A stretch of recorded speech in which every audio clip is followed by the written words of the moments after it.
Welcome to another video with me, Rev Haynes. Thank you for subscribing, liking and commenting. That all really encourages me.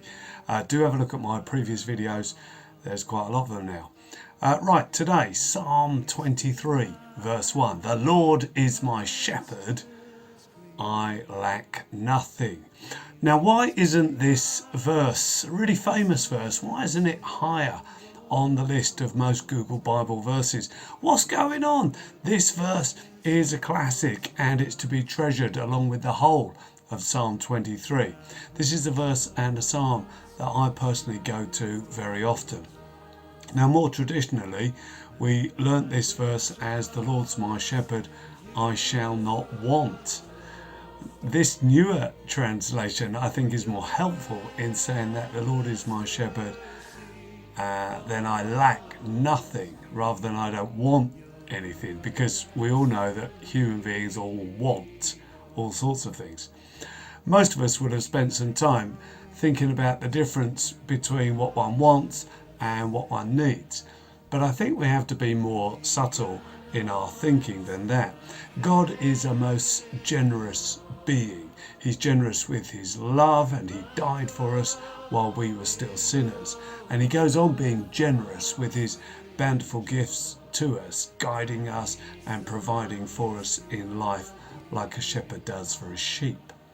I would argue that God is not a God of merely our needs, but also of many of our wants. He's like a great parent who wants to make his children happy. And so within his parental reason, he gives us more, far more than we need. And he will treat us and give us many good gifts.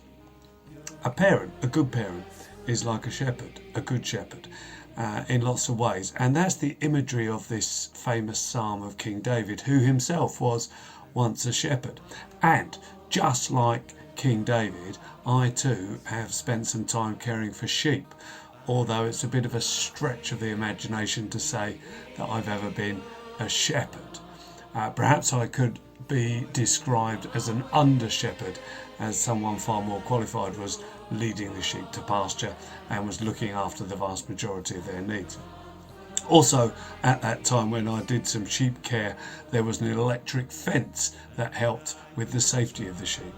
But back in David's day, it would have been the shepherd on duty who, by the skill of his sling in particular with David, kept the sheep safe from predators.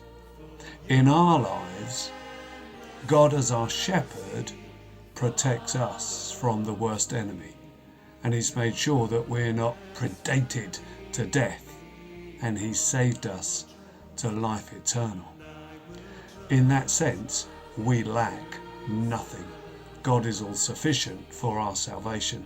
There's nothing more significant than the provision of eternal life that God has brought to those who will humble themselves to be his sheep.